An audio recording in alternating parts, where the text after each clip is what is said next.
Hi, my name is Kisha, and this is my channel, Kisha's Legacy.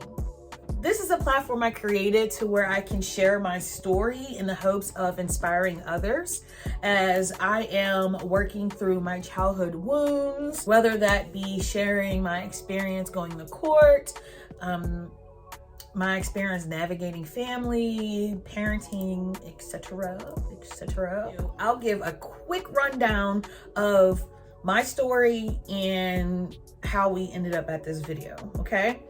Well, I faced one of my greatest hurdles that I've experienced to date, and that was me going after my stepfather for the sexual abuse that I endured from him at the age of 5 to 12 years of age. From 12 all the way until my adult years, I still considered them as family, and I was living my life as if we were this family, when deep down inside, it just didn't feel right. And I'm sure I've titled this video to where you knew when you clicked on it what we were going to discuss. So let's get into it. Took a brave girl to try. So for the first person on the list of this family that I had to let go of, disconnect from, disown, would be my stepfather. I'm going to include a photo. Okay. This would be his, what's it called? His prison photo, his mugshot. And you can see the date. It's near to whenever he was incarcerated. And the reason we do not have a relationship anymore, because he's my abuser. He's my rapist. He's my molester. He is someone I had no business being around all of these years of my life. Self-explanatory, right? Let's move on. Next on the chopping block is my mother, my birth giver, you know, my guardian for all the time I've been alive, except these past 2 years, which one can really debate, is that really a mother? You know, if she allowed your abuser to still be in the household with you and made you treat him as if he was your father, is that a mother? So she has been chopped for many, many reasons, even though you only need one. So where can I start with her? Well, obviously, because she, you know, took me to my stepfather, and after he abused me and knew that he abused me, because I had told her on multiple occasions in the time span I was being raped for 7 years.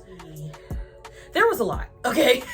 I got years and years and years of reasons why, but I still stayed around. So what was it that occurred that made me just go like, you're really not a parent? And I know, many will say, well, that's your mother.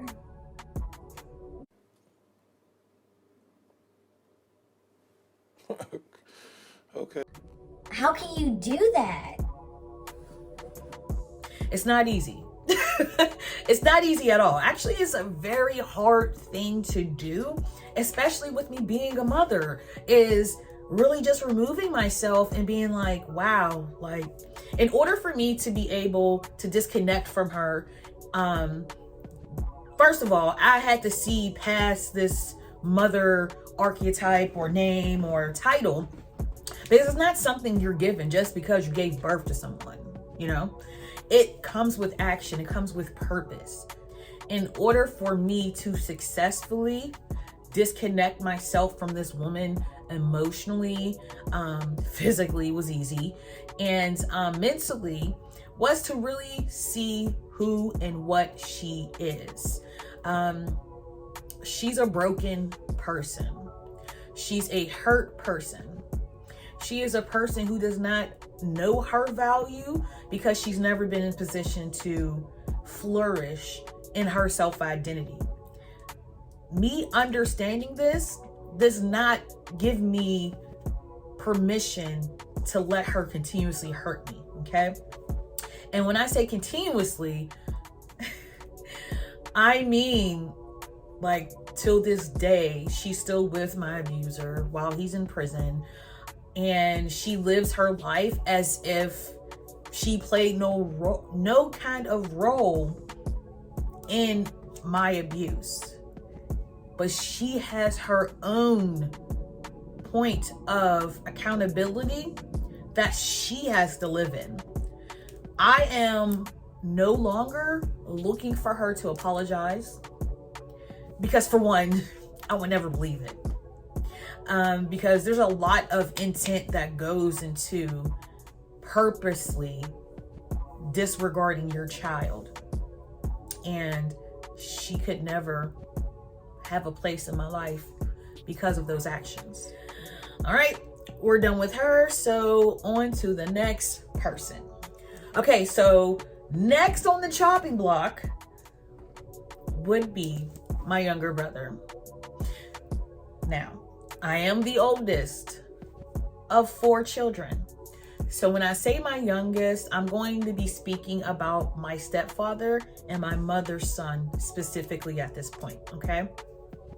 Now, when it comes to him, I have disowned him because he's betrayed me on so many levels in this process.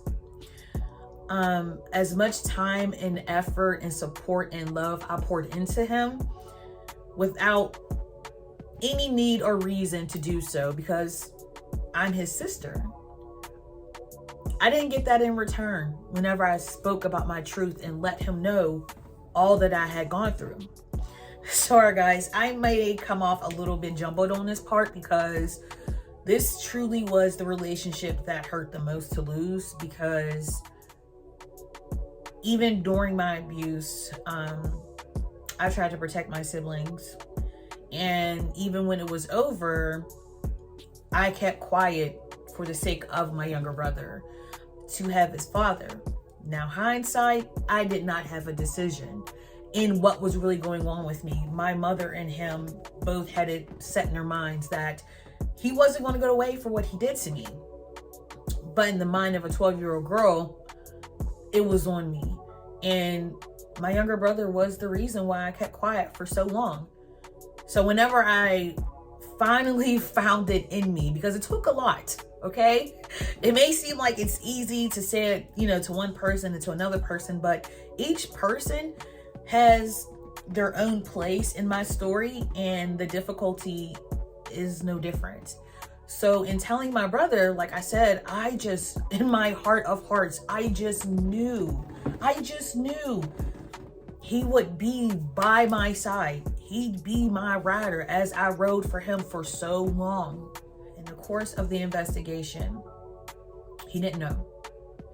So whenever he did find out, and me and him would conversate about what justice I was seeking for myself, and the fact that, yes, your father is going to go to jail for this, he started to waver on me.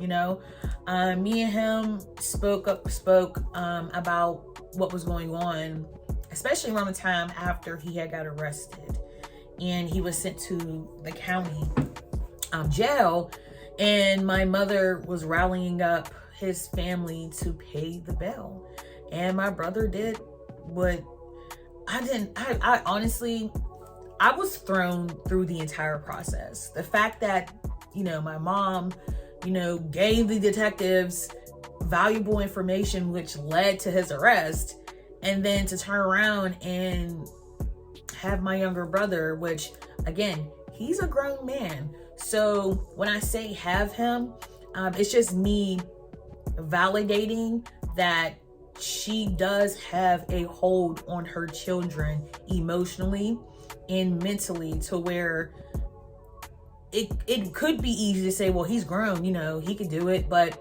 when you have the influence of a parent who make it to where their life decisions depend on you, and they put a lot of weight on you, it's a lot. And I'm not going to deny that that's the relationship that he has with our mother.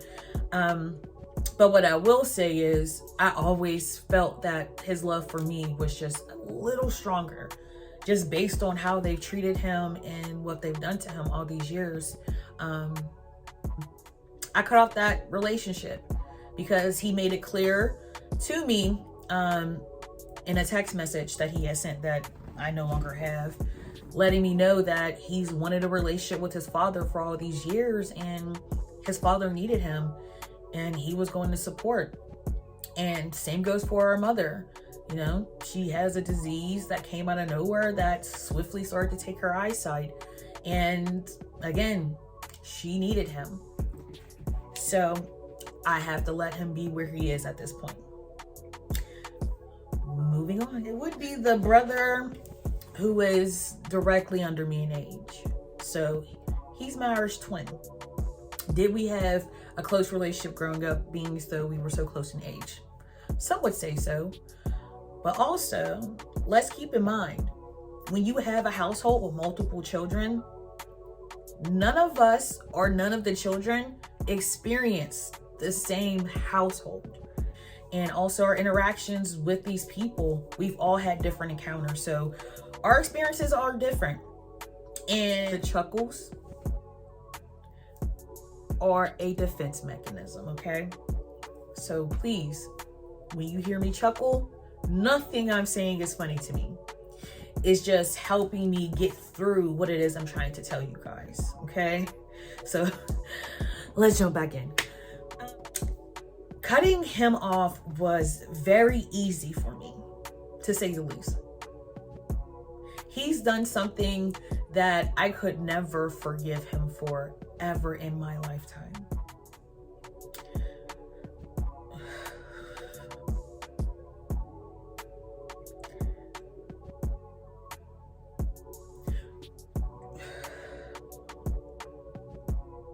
The relationship with my brother was odd, to say the least. I am his older sister, and the love I had for him was, I don't know, it was just a lot. But he came with a lot as well. And in our interactions throughout the years, he spent most of his time being in prison. So we really didn't get to create a relationship as adults, you know? So whenever he got out of prison in April of 2020, that was our chance to, you know, figure this thing out, get our kids together, rebuild this foundation of a family that we knew that we did not have growing up. You know, it was supposed to be me and him figuring this out, you know? And I wanted to, until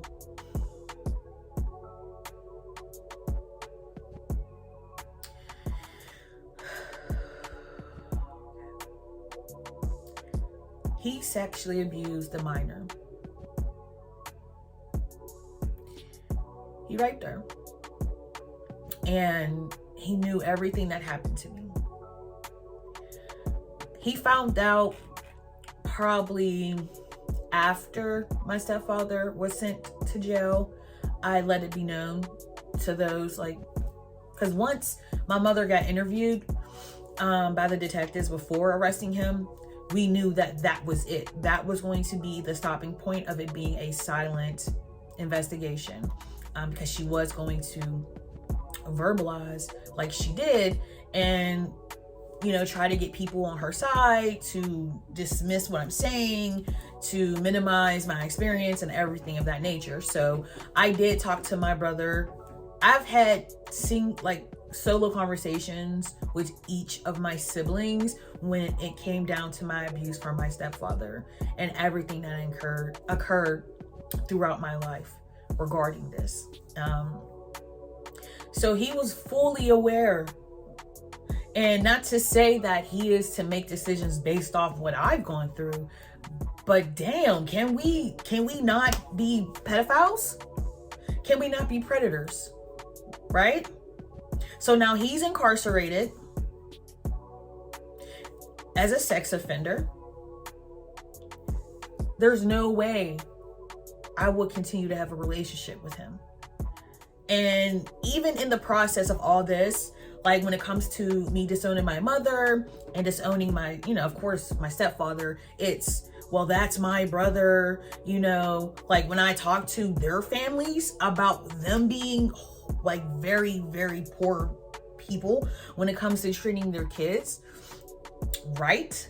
It's, well, that's my sister, so, and that's why those people got cut off too, okay? Because it doesn't matter. There's no way I'm going to sit here and say, well, that's my brother who's a pervert and a pedophile that forced himself on a young girl. There's no way. Even without my past, that is no way.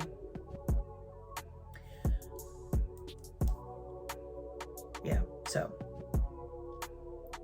on to the next one. Last and certainly not least, we have my middle brother, out of the three. And recently I've come to realize that where I've come from, like the house in which I lived in with these folks, it was not okay. I didn't live in a safe environment. I did not live in a flourishing environment. We were not raised right at all. We were not raised how to love each other correctly. No, we weren't, not at all. So when it comes to him, I can see where the neglect, the mental and emotional abuse from my mother and my stepfather have shaped him as a person. And I can see the disadvantages he has experienced based off his own trauma. But as his sister, I can only help him for so long, without him doing it on his own. And I say this because he too is incarcerated. And he had gotten out probably about 3 months after my, older brother, the one closest to me in age, was released. So I got him. I picked him up. You do the things that you're supposed to do. You pick them up. If you're picking them up from prison, it's like, okay, well, here's something to eat. Here's some clothes. Here's some money.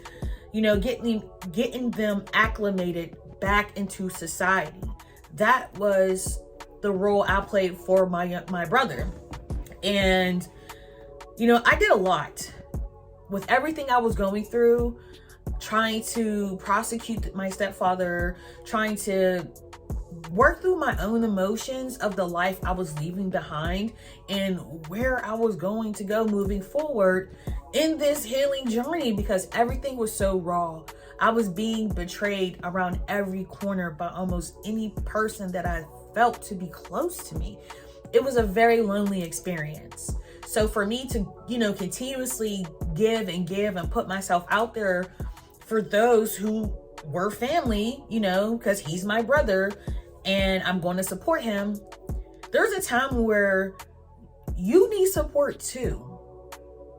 And that's something that I just never made room for in these relationships, was that I need help too. I need someone to look out for me too, because I literally have nobody looking out for me. And it's not to say because I disowned these people that's the reason why, because